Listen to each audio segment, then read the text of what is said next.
Hello के drama tribes, ये video जिंक्स्ड at first के ड्रामा की थर्ड वीडियो है। इसके पहले के दोनों पार्ट्स के लिंक्स आपको डिस्क्रिप्शन बॉक्स में मिल जाएंगी। तो ये कहानी आपको कैसी लग रही है और क्या आप इसी तरह की और कहानियां सुनना पसंद करेंगे? कमेंट में हमें जरूर बताएं। साथ ही चैनल को सब्सक्राइब करना बिल्कुल ना भूलें। तो चलिए इस के ड्रामा की कहानी के सफर को आगे बढ़ाते हैं। इस दौरान यूनो गुस्से में डेसेक से पूछता है कि सूबी को पकड़ने का उसे ऑर्डर किसने दिया। तब वो बताता है कि कोई डोंगची नाम का अमीर आदमी है और उसने उसे सतर्क रहने के लिए भी कहा था।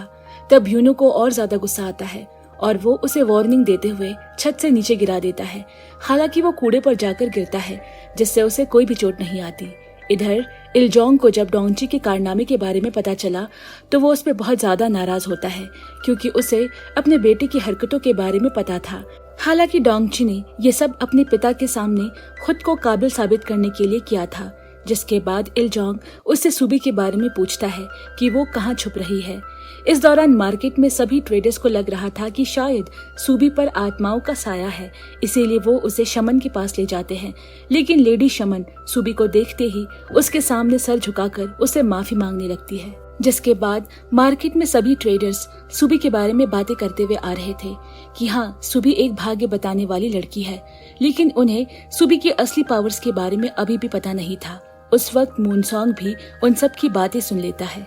मूनसोंग तुरंत ही सूबी के पास जाकर इन सब बातों के बारे में पूछने लगता है क्योंकि अब उसे भी यकीन था कि सूबी की याददाश्त नहीं गई है, और साथ ही पूछता है कि वो उसके साथ क्यों रहना चाहती है और वापस घर जाने के लिए कहता है। मूनसोंग की बातें सुनकर सूबी उदास होकर रोने लगती है। वापस घर पहुंचने पर मूनसोंग देखता है कि डोंगची उसका पहले से इंतजार कर रहा था। तब डोंगची उससे कुछ बात करने के लिए उसे अपने साथ ले जाता है। इधर सूबी घर पर अकेली रह जाती है और उसी वक्त तेज बारिश होने की वजह से पूरी छत से पानी टपक रहा था और साथ ही उसे डर भी लगने लगता है। मूनसोंग अपनी क्लास में सबसे होशियार लड़का था और फिलहाल डोंगची चाहता था कि मूनसोंग उसकी कंपनी को ज्वाइन कर ले और उसका असिस्टेंट बन जाए ताकि मिनजुन उसे अपने साथ न ले जा सके। साथ ही उसे ये भी पता था कि अगर मूनसोंग उसके साथ काम करने लगता है तो सूबी भी उसके साथ ही आ जाएगी। लेकिन मूनसोंग उसकी किसी भी बात पर ध्यान नहीं देता और तेज बारिश को देखकर मूनसोंग सूबी को कॉल करने लगता है क्योंकि सूबी घर पर अकेली थी, लेकिन वो उसका फोन नहीं उठाती। जिसके बाद मूनसोंग भागता हुआ घर जाता है लेकिन उसे सूबी कहीं नहीं मिलती। मूनसोंग को लगता है कि शायद दोपहर में हुई बात की वजह से वो घर चली गई है, जबकि सूबी एक कोने में बैठकर मूनसोंग की किताबों को पानी से महफूज रखे हुए थी क्योंकि उसे पता था कि वो किताबें मूनसोंग के लिए बहुत कीमती है जो उसके मैनेजर बनने में काम आएंगी। सूबी का सैक्रिफाइस को देखकर मूनसोंग का दिल पिघल जाता है और उसी वक्त वो अपने प्यार का इजहार करते हुए कहता है कि वो उसकी जिंदगी की सबसे प्यारी लड़की है। साथ ही मूनसोंग उससे कहता है कि अगर वो उसे छोड़कर भी जाती है तो उसे ज्यादा दुख नहीं होगा क्योंकि वो सिर्फ सूबी को खुश देखना चाहता है, चाहे वो कहीं भी रहे। उसी दौरान मूनसोंग सूबी को किस करके अपने रिलेशनशिप को आगे बढ़ाने की शुरुआत करता है। अगले दिन सूबी मूनसोंग की किताबों को सुखाते हुए उन्हें पढ़ने लगती है ताकि उन्हें पढ़कर वो मूनसोंग के फिश के बिजनेस को आगे बढ़ा सके, और साथ ही वो रिलेशनशिप को लेकर काफी ज्यादा खुश भी थी। दूसरी तरफ सैमजोंग को भी क्यांगते के बारे में पता चल गया था, इसीलिए वो चैट को उस पर नजर रखने के लिए कहता है। इधर इलजोंग ने भी क्यांगते को सूबी के बारे में खबर दे दी थी ताकि वो सूबी से मिलकर उसे राजी कर ले और उसे अपने पास ले आए। सूबी के मार्केट में आने से सिर्फ मूनसोंग को ही नहीं बल्कि और सभी ट्रेडर्स को काफी ज्यादा फायदा हो रहा था। और उस वक्त यूनो भी अपने बेटे को सूबी से मिलने के लिए लाता है जो उसकी आंखों के इलाज के लिए सूबी का शुक्रिया अदा करता है। उसी वक्त डेसेक भी सूबी के पास आकर उसे माफी मांगता है। इस दौरान क्यांगते भी सूबी और मूनसोंग को दूर से देख रहा था। अब जैसे ही सूबी की नजर क्यांगते पर पड़ती है उसे लगता है कि शायद वो मूनसोंग की दुकान पर काम ढूंढने के लिए आया है, इसीलिए वो उसे मूनसोंग से मिला देती है।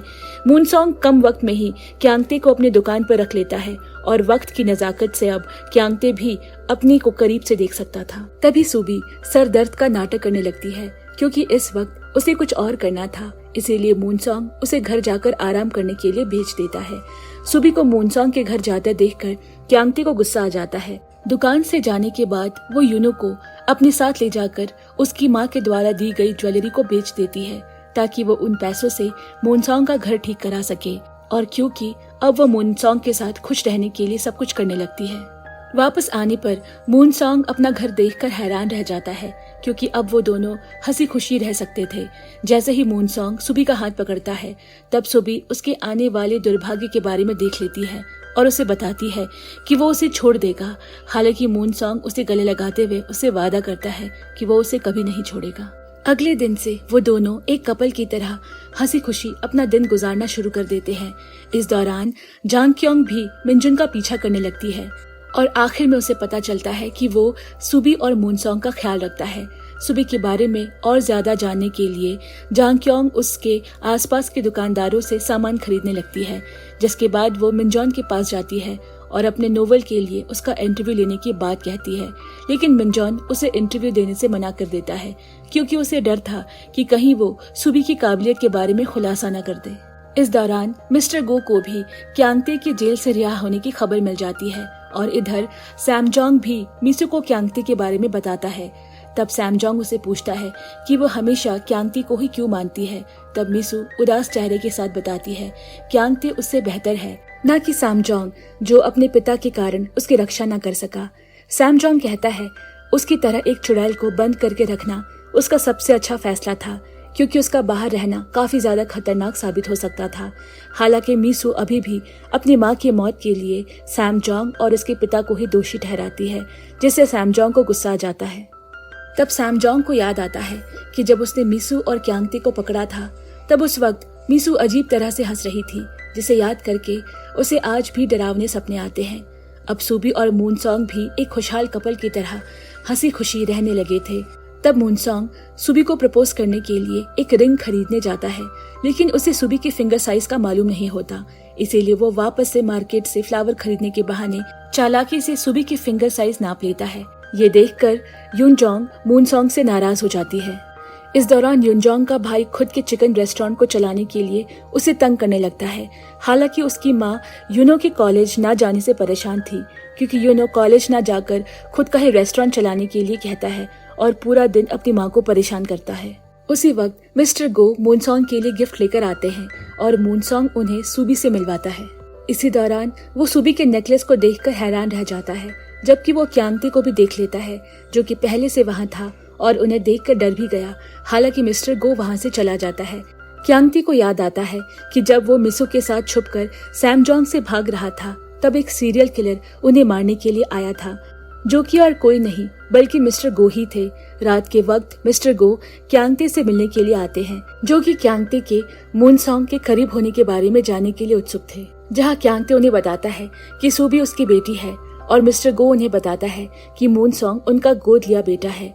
कुछ देर बात करने के बाद मिस्टर गो को इलजोंग का नाम सुनते ही गुस्सा आ जाता है और वो क्यांगते से कहते हैं कि इलजोंग ने जो भी उससे करने के लिए कहा है उसे भूल जाए और मून सॉन्ग से दूर चला जाए, नहीं तो उसे अपनी जान गंवानी पड़ सकती है। दूसरी तरफ यूनो अपने बॉस के सेक्रेटरी से उन लोगों के बारे में पूछता है जो सुबी को ढूंढ रहे थे और नहीं बताने पर धमकी देता है कि वो उसके दूसरे आदमी के साथ चल रहे अफेयर के बारे में बॉस को बता देगा। इधर सैमजोंग को भी सुबी की जगह के बारे में पता चल जाता है, इसीलिए वो अपने आदमियों को सुबी को पकड़ने के लिए भेज देता है। तभी मिनजॉन अपने पिता के प्लान के बारे में सुन लेता है और वहाँ से सीधा सुबी के पास जाने के लिए निकल जाता है। यहाँ मार्केट में सुबी मछली बेचने में बिजी थी और साथ ही शमन भी उसके पास जादू सीखने के लिए आई हुई थी।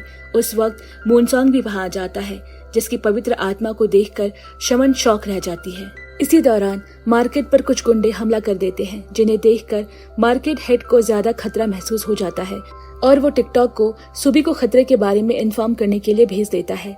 मार्केट में सभी लोग खुद को उससे बचाने के लिए अलग अलग तरीके इस्तेमाल कर रहे थे। तभी सुबी और मून सॉन्ग को मिनजॉन मिल जाता है, जो उन्हें बचाते हुए अपने आदमियों को दूसरी तरफ ढूंढने के लिए भेज देता है। वापस घर जाने के बाद मून सॉन्ग को एहसास होता है कि शायद सुबी भी मिनजॉन को जानती है। तब वो सुबी से पूछता है कि वो सभी उसके पीछे क्यों आए थे, जिसके बाद सुबी उसे अपनी असली पहचान के बारे में बताती है, जिसे सुनने के बाद मून सॉन्ग को लगता है कि 2 साल पहले उसके आने की वजह से ही उसकी माँ की मौत हुई थी, जिसके बाद वो सैमजोंग से मिलने के लिए उसके घर चला जाता है। वहां पहुंचने पर मिनजॉन उसे शांत करने की कोशिश करता है, लेकिन मूनसोंग उसकी बातों से और ज्यादा भड़क जाता है, क्योंकि मूनसोंग को लग रहा था कि मिनजॉन को भी इन सब के बारे में पहले से पता था। तभी सेक्रेटरी चार्ड मूनसोंग को सैमजोंग से मिलाने के लिए ले जाता है और मूनसोंग को जिंदा देखकर सैमजोंग हैरान रह जाता है। मूनसोंग उस पर आरोप लगाता है कि उसकी मां की हत्या के पीछे सैमजोंग का ही हाथ था और उसे बिल्कुल भी उम्मीद नहीं थी कि उसके बेस्ट फ्रेंड के पिता उसके साथ ऐसा करेंगे। हालांकि सैमजोंग खुद पर लगे सभी आरोपों से इनकार कर देता है, जबकि मूनसोंग को खुद पर यकीन था कि वो सैमजोंग के काले कारनामों का पर्दाफाश कर देगा। जिसके बाद मिनजुन मूनसोंग से कहता है कि वो सुबी को बाहर की दुनिया से अलग रखे और हो सके तो उसे वापस यहाँ छोड़कर चला जाए, क्योंकि अगर लोगों को उसकी काबिलियत के बारे में पता चलता है तो उसकी जान खतरे में आ सकती है। और फिलहाल अभी बहुत से बुरे लोग हैं जो सुबी की काबिलियत की वजह से उसे पकड़ना चाहते हैं। मूनसोंग के जाने के बाद मिनजॉन अपने पिता से पूछता है कि क्या मूनसोंग की मां की हत्या उन्होंने ही करवाई है, जिस पर सैमजोंग कोई जवाब नहीं दे पाता। घर वापस आने के बाद मूनसोंग सुबी से पूछता है कि इतना सब कुछ होने के बाद भी वो उसके साथ क्यों रहना चाहती है। हालांकि वो सुबी को पिछले किसी भी बात के लिए ब्लेम नहीं करता। जब उसकी मां की मौत हुई थी तब वो खुद को संभाल भी नहीं पाया था। ये सब बातें करने के बाद मूनसोंग वहां से जाने लगता है, लेकिन सुबी रोते हुए उसे रोकने की कोशिश करने लगती है, जबकि मूनसोंग अभी भी अपनी मां की मौत के सदमे से बाहर नहीं आ पाया था। अगले दिन सैमजोंग अपने पिता से मिलने के लिए हॉस्पिटल जाता है। उसके पिता चाहते थे कि सैमजोंग मिसू को खत्म कर दे ताकि वो अपनी जिंदगी की स्थिति से बाहर आ जाए। सैमजोंग को याद आता है कि मिसू ने गुस्से में आकर उसके पिता को गोली मारने की कोशिश की थी। तब उस वक्त मिसू की मां बीच में आ गई थी, जिसकी वजह से मिसू की मां की जान चली गई थी और अपनी मां को गोली मारने के बाद मिसू खुद के आंसुओं को रोक नहीं पाई थी। इस दौरान मिनजुन अपने पिता का पीछा करते हुए हॉस्पिटल आ जाता है। हालांकि उसे अपने दादाजी के बारे में नहीं जानना था, बल्कि वो अपने पिता के मेडिकल रिकॉर्ड्स चेक करने के लिए आया था। इधर सैमजोंग भी सुबी से मिलने के लिए आता है और उसे बाकी की दुनिया के साथ लंबे समय तक रहने के नुकसान बताता है। सैमजोंग को लग रहा था कि अगर मूनसोंग को उसकी सच्चाई के बारे में पता चल गया तो वो उसे छोड़ देगा। सुबी सैमजोंग से कहती है कि अगर वो उसकी मां से मिलने देगा तब वो लोगों से दूर रहना शुरू कर देगी, जिस पर सैमजोंग मान जाता है। मार्केट में मूनसोंग एक फ्लावर शॉप से बुटीक खरीद कर ले जा रहा था, जिसे देखकर युनजोंग और भी ज्यादा नाराज हो जाती है। साथ ही मार्केट में खबर फैल गई थी कि मूनसोंग सुबी को प्रपोज करने वाला है, इसलिए सभी लोग सुबी को गिफ्ट देने के लिए आने लगते हैं। तभी मूनसोंग सुबी के पास आकर उसे दोबारा मार्केट आने के लिए मना करने लगता है, जिससे सुबी उदास होकर रोने लगती है और सुबी को रोता देख सभी लोग उसे चुप कराने के लिए उसके आसपास आ जाते हैं। तभी क्यांगते भी अपनी बेटी को रोता देखकर मूनसोंग पर नाराज होने लगता है, लेकिन उसे याद आता है कि वो उसका बॉस भी है। जिसके बाद मूनसोंग सुबी को संतुष्ट करने के लिए उसे घर लेकर जाता है और दूसरी तरफ इलजोंग लगातार क्यांगते को कॉल करके सुबी के बारे में पता कर रहा था, क्योंकि उसे डर था कि कहीं सैमजोंग उससे पहले सुबी को ना ढूंढ ले। लेकिन क्यांगते उसे सुबी के बारे में कुछ भी नहीं बताता, जिससे इलजोंग को गुस्सा आ जाता है। मूनसोंग के पास रखे फूल और रिंग को देखकर सुबी को लग रहा था कि वो उसे प्रपोज करेगा। हालांकि कुछ ही दिन पहले तक मूनसोंग उसे प्रपोज करना चाहता था, लेकिन सुबी के बारे में सच पता चलने के बाद वो उसे खुद से अलग रखना चाहता है। इसीलिए वो सुबी के लिए अलग घर ढूंढने की बात करता है, जहाँ सुबी सेफ रह सके। हालांकि सुबी उसके साथ रहने के लिए उससे रिक्वेस्ट करने लगती है और अचानक से वो मूनसोंग का हाथ पकड़ लेती है, जिससे उसे मूनसोंग के भाग्य के बारे में पता चल जाता है। सुबी उससे एक औरत से मिलने के लिए कहती है, लेकिन मूनसोंग उसकी बात सुने बगैर उसके लिए घर ढूंढने निकल जाता है। इधर मार्केट हेड सभी लोगों को बताता है कि मूनसोंग और सुबी शादी करने वाले हैं और यह खबर सुनने के बाद युनजोंग का दिल टूट जाता है। इस रात घर वापस पहुंचने पर मूनसोंग को सुबी नहीं मिलती। परेशान होकर मूनसोंग उसे कॉल करने की कोशिश करता है, लेकिन उसका फोन बंद आता है। तब वो यूनो को कॉल करके उससे मदद मांगता है। इधर सुबी यूनो के ऑफिस में जाती है, क्योंकि सुबी को पता था कि वो ऑफिस की चाबी कहाँ रखता है। और ये रात सुबी की सबसे उदास रात होती है। सुबी चाहती थी कि वो हमेशा मूनसोंग के साथ रहे, लेकिन वो ये कभी नहीं चाहती थी कि उसकी वजह से कभी मूनसोंग को कोई परेशानी आए। अगले दिन यूनो सुबी को अपनी ऑफिस में सोता देखकर हैरान रह जाता है। सुबी उससे कहती है कि उसे किराए पर घर लेने के लिए कुछ पैसे चाहिए ताकि वो मूनसोंग से अलग रह सके। तब यूनो बहाने से बाहर आकर मूनसोंग को सुबी के बारे में खबर कर देता है। अंदर दसिक उतावला होकर सुबी को पैसे कमाने के तरीके बताने लगता है और साथ ही उससे पूछता है कि वो जिस लड़की से प्यार करता है क्या उससे उसकी शादी हो जाएगी। लेकिन सुबी उसे कहती है फिलहाल वो लड़की तुम्हारी गर्लफ्रेंड भी नहीं है, और अगर तुम चाहते हो कि वो तुम्हारी गर्लफ्रेंड बने तो सबसे पहले तुम्हें ज़ेब्रा क्रॉसिंग पर जाना होगा, जहां पुलिस की कार का सायरन बजने पर उस लड़की की हिफाजत करनी होगी। और डेसक से मशवरा लेने के बाद सुबी शमन के पास जाकर भविष्यवाणी करने का बिजनेस शुरू कर लेती है। और मार्केट में जब सभी लोगों को पता चलता है कि सुबी भविष्य बता रही है, तब सभी लोग उससे मिलने के लिए शमन की जगह पर आने लगते हैं। इस दौरान यूनो भी मूनसोंग को सुबी के बारे में बता देता है, इसीलिए मूनसोंग तुरंत ही सुबी से मिलने के लिए उसके ऑफिस की तरफ निकल पड़ता है। इधर जब सुबी हुनसोंग से कहती है कि उन्हें लड़ते रहने दो, हालांकि हुनसोंग को समझ नहीं आता कि वो क्या बताना चाह रही है, जिसके बाद वो मार्केट को सलाह देती है कि उन्हें सब कुछ मूनसोंग के हाथों में दे देना चाहिए, और अगर वो ऐसा नहीं करते तो आने वाले टाइम्स में उन्हें काफी ज्यादा मुश्किलों का सामना करना पड़ेगा। दूसरी तरफ जब मूनसोंग यूनो के ऑफिस पहुंचता है तब वहां इसे सुबी नहीं मिलती। यूनो को लगता है कि शायद डेसक ने इस बार फिर से कुछ गलत कर दिया, इसीलिए वो तुरंत ही उसे ढूंढने के लिए निकल जाता है। इधर सुबी एक लेडी को बताती है कि उसे अपने हस्बैंड को ऑयल खरीदने से रोकना होगा और साथ ही पुलिस को भी खबर करनी होगी, जिसके बाद वो लेडी अपने हस्बैंड को फोन करके घर जाने के लिए कहती है। घर वापस जाते वक्त उस लेडी का हस्बैंड एक अजीब से पूरे काले कपड़े पहने एक आदमी से टकरा जाता है। दूसरी तरफ डेसक सुबी के बताए गए इंस्ट्रक्शन को फॉलो करता हुआ पुलिस के सायरन की आवाज सुनते सुनते ज़ेब्रा क्रॉसिंग पर पहुंच जाता है। इसी दौरान काले कपड़े पहने वो आदमी ऑयल शॉप के ओनर को शूट करने की कोशिश करने लगता है, लेकिन ठीक उसी वक्त पुलिस के वहां पहुंचने से उस ऑयल शॉप ओनर की जान बच जाती है। हालांकि हमलावर वहां से भाग जाता है। डेसक ज़ेब्रा क्रॉसिंग के पास उस लड़की को देख रहा था, तभी हमलावर उसे टकरा जाता है, जिससे वो गिरने वाली ही होती है। लेकिन तभी डेसक वहां पहुंचकर उसे अपनी बाहों में गिरा लेता है और सुबी की भविष्यवाणी के अनुसार उन दोनों के बीच प्यार की उम्मीद जाग जाती है। अब यहाँ यूनू और मूनसोंग भी उसी रास्ते से जा रहे थे जिस रास्ते से हमलावर भागने की कोशिश कर रहा था। तब वो दोनों मिलकर उसे पकड़वा देते हैं। हमलावर के पकड़े जाने के बाद ऑयल शॉप ओनर बताती है कि वो उसका एक्स हस्बैंड है और बैंकक्रप्ट होने के बाद उन दोनों ने एक साथ जान देने की बात कही थी। तभी वहाँ मूनसोंग आ जाता है और सुबी को शमन के पास से ले जाने लगता है। हालांकि मूनसोंग खुद के फैसले से सहमत नहीं था, क्योंकि पहले तो वो सुबी को खुद से दूर करना चाहता था और उसके दूर जाने के बाद खुद परेशान होकर उसे ढूंढने भी जाता है। मूनसोंग उस पर गुस्सा करते हुए कहता है कि अगर 2 साल पहले तुमने भविष्यवाणी की होती तो शायद आज मेरी माँ जिंदा होती और कहीं न कहीं तुम्हें मेरे पास आना नहीं चाहिए था।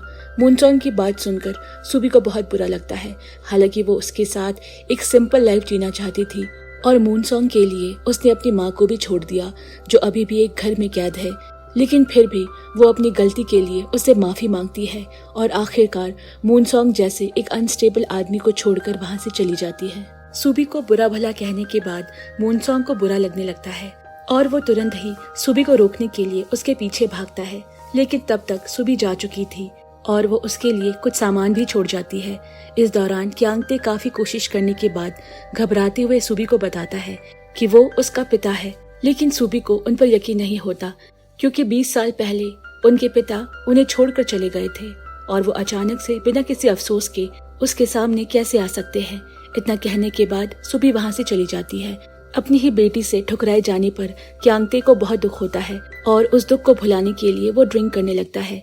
इस दौरान जब इलजोंग उसे कॉल करता है तब क्यांगते फोन पर बड़बड़ाते हुए उसे बददुआ देने लगता है, जिसे सुनने के बाद इलजोंग को बहुत ज्यादा गुस्सा आ जाता है। लेकिन उसी वक्त डोंगची अपने पिता के पास एक नया आइडिया लेकर आता है, जहाँ जांगजुन, जो कि डोंगची की ही दोस्त की बहन है, उसकी एंगेजमेंट जल्द ही मिनजुन से होने वाली है।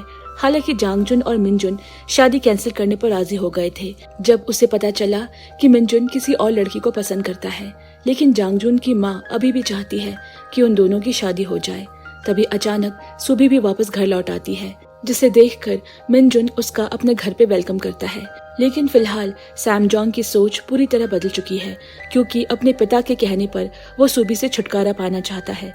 लेकिन मिनजुन अभी भी सुबी को एक नॉर्मल इंसान की तरह अपनाने की कोशिश कर रहा है, ना कि किसी जादूगरनी की तरह। सुबी अपनी माँ को देखते ही उनके गले लग जाती है, मगर उसकी माँ की याददाश्त जाने लगी है। वो सुबी का चेहरा पहचान नहीं पाती। शायद ऐसा इसीलिए क्योंकि उस पे भविष्य देखने के लिए बहुत जोर दिया जाता था। अपनी माँ की यह हालत देखकर सुबी रोने लगती है। वहाँ मूनसोंग जब सुबी के छोड़े गिफ्ट को खोलकर देखता है तो उसमें उसकी माँ का वही जूता है जो उन्होंने सुबी को दिया था, और उन दिनों के बारे में सोचकर वो सुबी को याद करते हुए रोने लगता है। यहाँ मिनजुन अपने पिता से कहता है कि सुबी की माँ के पावर्स पर कुछ ज्यादा ही भरोसा करने की वजह से उनका दिमाग वहमी हो गया है, मगर वो उनकी जैसा नहीं है। वो सुबी को एक आम सी लड़की समझकर प्यार करेगा, ना कि उसके पावर्स के लिए, और ना ही उसका अंत उसके पिता सैंग जोंग जैसा होगा। और वहाँ डोंगिक को ये जानकर बड़ा दुख होता है कि सुबी खुद से मिनजुन के घर चली गई है, और दूसरी तरफ मूनसोंग अचानक से सबके सामने ये कह देता है कि सुबी घर वापस लौट आई है। ये सुनकर सभी चौंक जाते हैं क्योंकि वो सब सुबी के लिए परेशान थे। तभी क्यांगते के मुंह से निकल जाता है कि सुबी उसकी बेटी है। ये सुनते ही सब चौंक पड़ते हैं कि सुबी भला इसकी बेटी कैसे हो सकती है। वहाँ सैंग जोंग जैसे ही कहता है कि वह सुबी को कहीं और भेज देगा, वैसे ही सुबी की माँ मिसू गुस्से में चिल्ला उठती है और उसे ऐसा करने से मना करती है। वहाँ सुबी को याद करते हुए मूनसोंग अकेले में रोता है, और तब उसे समझ आता है कि वो सुबी से कितना प्यार करने लगा है। इसीलिए अगले ही दिन फैमिली कोर्ट जाकर वो वापस से अपना नाम बदलकर सुक्यांग रख लेता है, क्योंकि अपना नाम खोकर वो अपनी जिंदगी का एक हिस्सा गवा बैठा था। और सुबी आज भी उसे सुक्यांग कहकर ही बुलाती है। मिस्टर गो भी उसके इस फैसले पर राजी होते हैं और वो मार्केट में बाकी सभी लोगों को अपना असली नाम बता देता है, जिससे सभी हैरान रह जाते हैं। वहाँ मिस्टर गो क्यांगते के पास आता है क्योंकि कुछ दिनों से वो उस पर गौर कर रहा था, और उसे पता चलता है कि क्यांगते अपनी बेटी को मिस्टर इल्गो को बेचने की फिराक में है। लेकिन क्यांगते उसकी गलतफहमी दूर करते हुए कहता है कि वो ऐसा कुछ नहीं करेगा। जिस आदमी ने उसके परिवार को तोड़ा वो उसके लिए कभी काम नहीं करेगा, बल्कि वो उसे खत्म कर देगा। लेकिन मिस्टर गो को उसकी बातों पर भरोसा नहीं। वो उसे कहता है कि इन सब के बीच मेरा बेटा मूनसोंग को कुछ नहीं होना चाहिए। तब क्यांगते खुद सुक्यांग से मिलकर उसे पूरी बात बताता है कि वो 20 साल पहले सैमजोंग का बॉडीगार्ड हुआ करता था, और यही वो पहली बार मिसू से मिला। उस वक्त मिसू और सैमजोंग के बीच काफी लड़ाइयाँ हुआ करती थी, जहाँ सैमजोंग चाहता था कि मिसू थोड़ा और सब्र करे जब तक कि क्यूमो ग्रुप ऑफ कंपनीज उसके हाथ नहीं आ जाती। लेकिन मिसू और सब्र करने को तैयार नहीं थी। वो आजाद होना चाहती थी, जैसे कि सैमजोंग ने उससे वादा किया था, और तब वो क्यांगते से मिली। उधर मिसू भी ये कहानी अपनी बेटी को सुना रही थी, और यही क्यांगते की जिंदगी में बुरे वक्त की शुरुआत थी, जिसका अफसोस मिसू को आज तक है। उधर मार्केट हेड को सुबी की बात याद आती है, जिसमें उसने कहा था कि वो मार्केट की सारी जिम्मेदारी सुक्यांग के हाथों में दे दे, नहीं तो आगे मुसीबत आएगी। इसीलिए वो साकी को लाइट्स ठीक करने में दिक्कत होते हुए देखकर सुक्यांग को इस काम के लिए बुलाता है, लेकिन वो उल्टा गिर जाता है और उस पूरे इलाके की इलेक्ट्रिसिटी गायब हो जाती है। इस घटना से सभी को यही लगने लगता है कि सुक्यांग का बैड लक फिर से वापस तो नहीं आ गया, जबकि ऐसा होने से सुक्यांग ने मार्केट में एक बच्चे की जान ट्रक के नीचे आने से बचाई थी, जो बात सिर्फ योंग को मालूम होती है। लेकिन फिर भी सुबी की भविष्यवाणी की वजह से मार्केट हेड मार्केट की सारी जिम्मेदारियां सुयोंग के कंधे पर डाल देता है। यह देखकर पुलिस भी हैरान थी कि हेड ने सिक्योरिटीज कैमरा की इंचार्ज भी सुक्यांग को ही बना दिया है। और वहाँ मिनजुन के पिता सैमजोंग अब भी जोंग से मिनजुन की शादी करवाना चाहते हैं, ताकि जोंग के परिवार के साथ बायोटेक प्रोजेक्ट का कोलैबोरेशन हो सके। लेकिन मिनजुन ये शादी नहीं करना चाहता। वो सुबी से प्यार करता है और वो उसे जिंदगी में बांध कर नहीं रखना चाहता। सुबी इसके लिए उसे थैंक यू कहती है और उसका हाथ पकड़कर उसका फ्यूचर बताना चाहती है, लेकिन मिनजुन उसे ऐसा करने से रोक देता है क्योंकि वो उसके पावर का मोहताज नहीं बनना चाहता। अब यहाँ मार्केट में इलेक्ट्रिसिटी चले जाने से सभी को शक है कि सुक्यांग का बैड लक वापस आ गया है। अब लाइट ठीक करते वक्त वो मार्केट हेड से इस बारे में पूछता है कि वो उसे सारी जिम्मेदारियां हैंडओवर क्यों करना चाहता है, लेकिन मार्केट हेड अपनी बात पर अड़ा रहता है। और जब लाइट वापस आई तो सब सुक्यांग का शुक्रिया अदा करते हैं। और उसी मार्केट में एक लेडी जब अपनी दुकान का फ्रिज ऑन करने जाती है तो वहां पर अपने पति को नशे की धुत में सोया हुआ पाती है। यानी कि सुक्यांग की गलती की वजह से अगर इलेक्ट्रिसिटी नहीं गई होती तो उसका पति जमकर मारा जाता, जिसका मतलब है कि सुक्यांग उन सब के लिए बैड लक नहीं गुड लक है। और वो लेडी उसे थैंक यू कहती है, मगर सुक्यांग सुबी के जाने के बाद से अंदर से बिल्कुल अकेला है। और वहाँ सुबी भी सुक्यांग को याद करती है क्योंकि वो कभी भी उसके पास वापस नहीं जा पाएगी। वहाँ सुक्यांग के पास एक अनजान औरत आती है और उसे उसके असली नाम से पुकारती है, जिस नाम से यहाँ उसे कोई नहीं जानता था। तब उसे सुबी की बात याद आती है कि कोई अनजान औरत तुम्हें ढूंढते हुए यहाँ तक आएगी। सूक्यांग उसे कहता है कि वो लड़की जो भविष्य बताती है अब यहाँ नहीं रहती। तब वो औरत उसे अपना कार्ड देकर कहती है कि जब बहुत जरूरत पड़े तो मुझे कांटेक्ट करना और जल्दी करना। अब यहाँ मिंजुन को पता चलता है कि वो सिर्फ यिनशन कंपनी के जरिए ही इन्वेस्टमेंट कर सकता है। लेकिन तब मिंजुन को याद आता है कि सुबी ने उसका हाथ पकड़कर कहा था कि उसे यिनशन कंपनी के साथ काम नहीं करना चाहिए और वो इस बिजनेस कोलैबोरेशन को कैंसिल कर देता है, जिसके छानबीन करने पर उसे पता चलता है कि उस कंपनी में कुछ दिन पहले इल्जोंग का एक आदमी शिफ्ट हुआ है। इसीलिए वो बायोटेक प्रोजेक्ट इन्वेस्टर्स को हांगकांग वाले इन्वेस्टमेंट में ट्रांसफर कर देता है।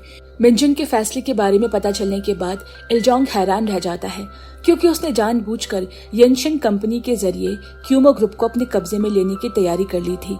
लेकिन फिलहाल अब वो दूसरे इन्वेस्टर्स के पास चले गए हैं। तभी डोंगची अपने पिता को सलाह देता है कि उन्हें अपना हर कदम सोच समझकर चलना होगा और पूछता है कि क्या आप डायन में विश्वास करते हो?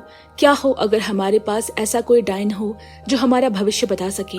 समझ लीजिए मिंजॉन के हाथ ऐसा ही कुछ लग गया है, इसीलिए वो आपसे हमेशा एक कदम आगे रहेगा। साथ ही वो अपने पिता से ये भी कहता है कि सुबी ने जिस इंसान को हाथ लगाया, अगर वो उसे अपने साथ कर ले तो उसकी किस्मत भी चमक जाएगी। इसीलिए वो सूक्यांग को अपने साथ मिलाने को कहता है।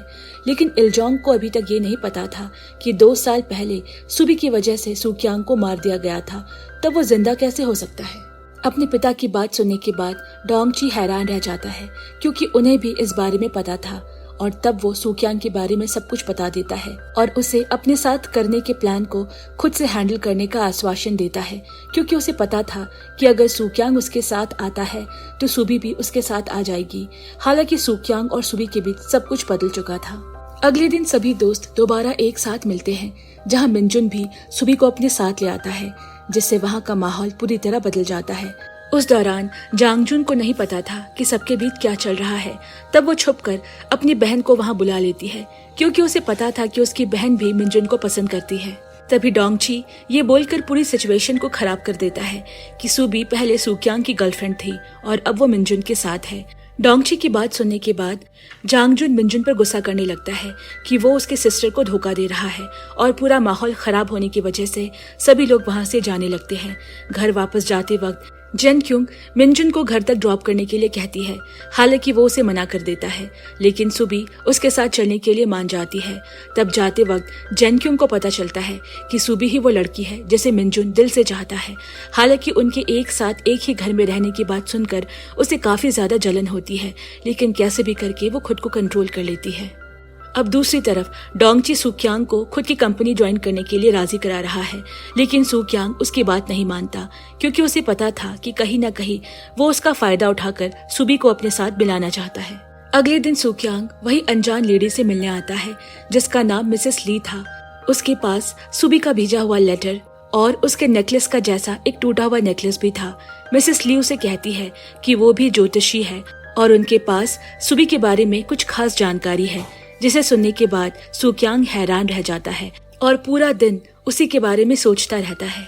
अब यहाँ मार्केट में रहने वाली युनसुक के दोनों बच्चे फिर से लड़ना शुरू कर देते हैं, लेकिन वो हर बार की तरह उन्हें इग्नोर करने लगती है। तभी अचानक से उनके पास रखा मसालों का डब्बा नीचे गिर जाता है, जिसे देखकर युनसुक उन्हें मारने के लिए दौड़ती है। लेकिन जब वो गिरे हुए मसालों को टेस्ट करती है तब उसे समझ में आता है कि इस घटना की वजह से उसके बच्चों ने एक नए तरह का मसाला इजाद किया है, जैसा कि सुबी ने उसे बताया था। जिसके बाद से युनसुक की सेल बढ़ जाती है और वो सबको सुबी की भविष्यवाणी के बारे में बताती है जो उसने युनसुक को बताया था। सूक्यांग उन सबको देखकर सोचता है कि वो सुबी को बहुत ज्यादा मानते हैं। इधर सुबी मार्केट के खाने को मिस कर रही थी, इसीलिए वो मिंजुन के साथ खाना खाने के लिए मार्केट आ जाती है। सुबी के आने की खबर सुनकर मार्केट के सभी लोग उसे गिफ्ट देने के लिए तैयारी करने लगते हैं। काफी दिनों बाद सुबी के मार्केट में वापस आने पर सभी लोग बहुत खुश थे और उनके वेलकम के लिए वो क्यांगते को भी बुलाते हैं, लेकिन क्यांगते उदास और शर्मिंदा महसूस कर रहा था, इसीलिए वो वहाँ से चला जाता है। तभी सूक्यांग भी वहाँ पहुँचता है और मिंजुन पर गुस्सा करने लगता है, जिससे कि वहाँ का पूरा माहौल बिगड़ जाता है और सभी लोग वापस अपनी दुकानों पर चले जाते हैं। सूक्यांग मिंजुन से कहता है कि वो कभी भी सुबी को बाकी लोगों से ना मिलवाए, क्योंकि वो बाकी लोगों के लिए खतरा है। ये सारी बातें मिसेस ली ने सुक्यांग को सुबी के बारे में बताई थी कि उसकी सारी ताकत उसके शरीर में इकट्ठा हो जाएगी और एक धमाके की तरह फटकर बाहर आ जाएगी, जिससे बाकी सभी लोगों को काफी नुकसान होगा। जिसके बाद सुबी उसे वादा करती है कि वो कभी वापस मार्केट नहीं आएगी। दूसरी तरफ जेनक्यूंग को पता चलता है कि उसकी माँ क्यूमो ग्रुप में मिनजुन से मिलने जा रही है, इसीलिए वो तुरंत उसे फोन करके छुपने के लिए कहती है। लेकिन तब तक देर हो जाती है क्योंकि उसकी माँ मिनजुन को सुबी के साथ देख लेती है और उनके रिश्ते के बारे में पूछती है। तब मिनजुन कुछ भी नहीं कह पाता और सुबी कह देती है कि वो उसकी कजन है। अब लिफ्ट में मिनजुन उसे पूछता है कि उसने ऐसा क्यों कहा कि वो उसकी कजन सिस्टर है। सुबी बोली, मुझे मालूम है कि तुम मुझे पसंद करते हो, लेकिन तुम कंफ्यूज हो और इस रिश्ते को नाम देने के लिए अभी तैयार नहीं हो। मिनजुन उदास हो जाता है। दूसरी तरफ इलजोंग डोंगची पर गुस्सा कर रहा था क्योंकि वो सुक्यांग को अपनी साइड करने में नाकाम रहा। तब वो अपने भाई सैमजोंग को फोन करके सुबी को बाहर निकलने में मिनजुन की लापरवाही के बारे में बताता है, जिसे सुनने के बाद तुरंत सैमजोंग गुस्से में अपने बेटे को थप्पड़ मार देता है और उसे सुबी से दूर रहने के लिए कहता है, जिस पर मिनजुन कहता है कि वो अपनी जिंदगी अपने हिसाब से जीना चाहता है। लेकिन अपने पिता के जाने के बाद मिनजुन को सुबी की ज्योतिषी के साइड इफेक्ट का एहसास होने लगता है क्योंकि उसके हाथ भी उसके पिता और दादाजी की तरह कांपने लगते हैं, लेकिन वो ये बात सिर्फ अपने तक ही सीमित रखता है। दूसरी तरफ मिसू सुबी से कहती है कि उसे सुक्यांग के साथ होना चाहिए, लेकिन सुबी अपनी माँ की इस सलाह से इनकार कर देती है क्योंकि पिछली बार वो उनके साथ नहीं गई थी। मिसू कहती है कि अब उसके बाहर जाने के बाद एक आम इंसान की तरह रहने का वक्त खत्म हो चुका है, इसलिए वो बाहर नहीं जाना चाहती। और क्योंकि उसने अपनी जिंदगी की सबसे बड़ी गलती भी की थी, जो कि उसने अपनी माँ को मार दिया था। मार्केट में युनसुक को क्यांगते पसंद आने लगा था, इसीलिए वो एक डॉल की तरह अपने फैशन को बदल लेती है, जिसे देखकर सारे लोग हैरान रह जाते हैं। मार्केट हेड सुबी की भविष्यवाणी के अनुसार सुक्यांग को मार्केट के कंस्ट्रक्शन का काम हैंडल करने के लिए पूछता है और उस काम को एक बड़ी कंपनी एग्जीक्यूट कर रही थी, जिसे एक गैंगस्टर बॉस मैनेज करता है। सुक्यांग को थोड़ा अजीब लगता है, इसीलिए वो हेड से कहता है कि पहले उसे बॉस से मिलना चाहिए।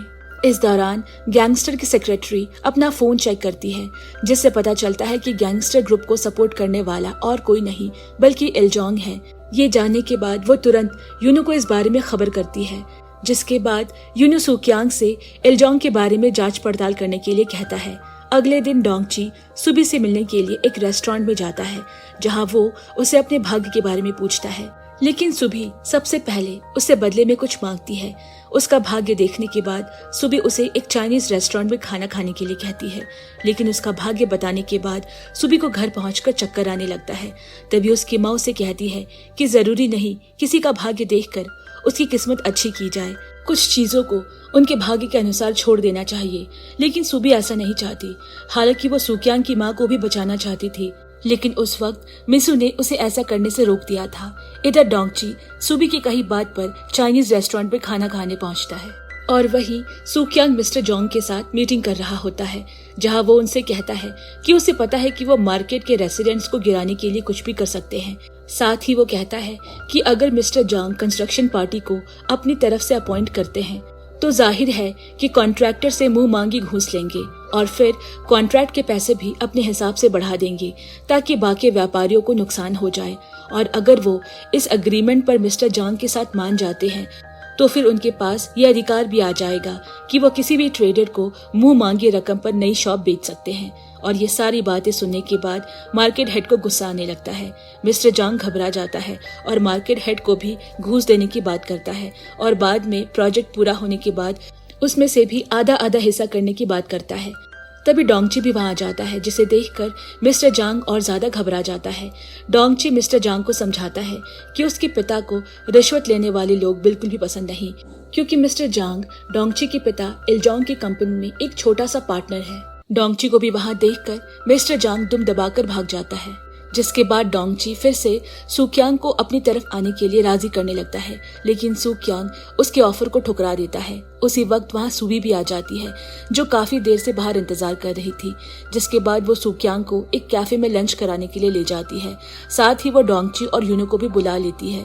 तब वो डोंगची से यूनो को मिस्टर जोंग की जगह अपॉइंट करने के लिए कहती है, क्योंकि सुबी के मुताबिक यूनो ही ऐसा है जो पूरे मार्केट को अच्छे से जानता भी है और उनकी रक्षा भी कर सकता है। बाहर आने के बाद सूक्यांग सुबी पर गुस्सा करने लगता है क्योंकि सुबी ने डोंगची से उसके दोस्त यूनू को मिस्टर जांग की जगह अपॉइंट करने के लिए कहा था और बदले में उसने डोंगची को उसके भाग्य के बारे में बताया, जिसके बाद सूक्यांग उसे दोबारा ऐसा करने से मना करता है क्योंकि उसे आने वाले खतरों से डर लग रहा था, जिस बारे में सुबी को भी अंदाजा है। वापस घर आने पर सैमजोंग फिर से मिनजॉन पर गुस्सा करता है क्योंकि उसे लग रहा था कि सुबी उसे कंट्रोल कर रही है। तभी मिनजॉन अपने पिता से कहता है कि उन्हें सुबी के बारे में ऐसी उल्टी सीधी बातें नहीं करनी चाहिए। इधर यूनो अब लोन शार्क का लीडर बन गया था, जिसके बाद वो अपने सभी लोगों से इंटरेस्ट सिस्टम को खत्म करने के लिए कहता है क्योंकि इंटरेस्ट सिस्टम से व्यापारी और ज्यादा कर्ज में डूब जाते हैं। दूसरी तरफ मार्केट हेड सबको बताता है कि सूक्यांग ने अपनी सूझबूझ से उस कंस्ट्रक्शन कंपनी के ट्रैप में फंसने से बचा लिया और वो उनके लिए एक गुड लक है। अब सैमजोंग अपने बेटे से काफी ज्यादा नाराज हो जाता है क्योंकि उसे पता चलता है कि मिनजॉन ने कोर्ट में कंपनी को लीगली खुद से मैनेज करने के लिए अपील की है और साथ ही मेडिकल प्रूफ भी दिखाए हैं कि उसके पिता को भूलने की बीमारी है, जिसका मतलब यही था कि मिनजॉन अब पूरी तरह कंपनी को खुद के अंडर में लाना चाहता है, जैसा कि सैमजोंग ने अपने पिता के साथ किया था। साथ ही उसे लग रहा था कि वो अपने पिता से ज्यादा बेहतर तरीके से क्यूमो ग्रुप को चला सकता है। सैमजोंग को लग रहा था कि अगर शेयर होल्डर्स को इस बारे में पता चल गया तो उसकी कंपनी को काफी ज्यादा नुकसान हो जाएगा, इसीलिए वो तुरंत सेक्रेटरी चैट से ये सारी चीजों को मैनेज करने के लिए कहता है। दूसरी तरफ जैसे ही इलजोंग को इस बारे में पता चलता है, वो तुरंत क्यूमो ग्रुप को अपने कब्जे में लेने की प्लानिंग के बारे में सोचने लगता है। इस वक्त मार्केट में सभी लोग सूक्यांग की सक्सेस पार्टी सेलिब्रेट कर रहे थे। तब सूक्यांग सुबी के किए गए वादे को याद करता है जब उसने कहा था कि वो उसकी किस्मत संवार देगी, और वो सारी बातें सच निकली। लेकिन फिर भी सूक्यांग उदास था क्योंकि अब सुबी उसके साथ नहीं। इन सारी मुश्किलों और परेशानियों के बीच सूक्यांग मिसेस ली के पास पहुंचता है और पूछता है कि उसे सुबी के बारे में क्या करना चाहिए और ये भी कि वो एक इंसान कैसे बनी। तब मिसेस ली उसे एक कहानी सुनाती है। बहुत समय पहले की बात है जब उनके किसी पूर्वज ने एक नीले मोती वाले बच्चे को जन्म दिया था, जिसके पास एक खास तरह की क्षमता थी कि वो किसी का भी भविष्य देख सकती थी, और इसके साथ उसके पास एक तिलिस्मी पत्थर होता है जो कि उसकी शक्तियों को पकड़ कर रखता था। अगर किसी तरह ये पत्थर टूट जाए तो उसकी शक्तियां भी चली जाएंगी। हालांकि दुनिया बदल रही थी, लेकिन इंसान अब भी अपनी हरकतों से बाज नहीं आया।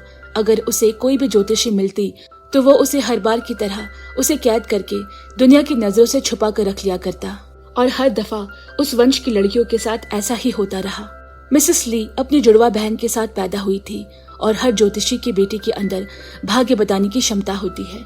वो ज्यादा दिनों तक के लिए खुद को एक कमरे में दुनिया से अलग नहीं रख सकती थी, और आखिरकार मौका मिलते ही वो भाग गई और एक चर्च में जाके रहने लगी, जहाँ एक फरिश्ते ने उसके नीले मोती को तोड़ दिया और मिसेस ली एक साधारण इंसान बन गई। इस पूरी कहानी को सुनने के बाद सूक्यांग पूछता है कि वो पत्थर कैसे तोड़ा गया। तब मिसेस ली कहती है कि इस बात का पता उसे खुद लगाना होगा। क्या सूक्यांग कभी उस नीले पत्थर को तोड़ पाएगा? क्या सुबी वाकई में एक साधारण इंसान की जिंदगी जी पाएगी? जानने के लिए इस के ड्रामा के अगले पार्ट को जरूर देखें, और अगले पार्ट के नोटिफिकेशन पाने के लिए हमारे चैनल को सब्सक्राइब करें। साथ ही अगर ये वीडियो पसंद आई हो तो कमेंट में हमें जरूर बताएं, और इस वीडियो को लाइक करना बिल्कुल ना भूलें। तब तक के लिए बाय बाय फ्रेंड्स।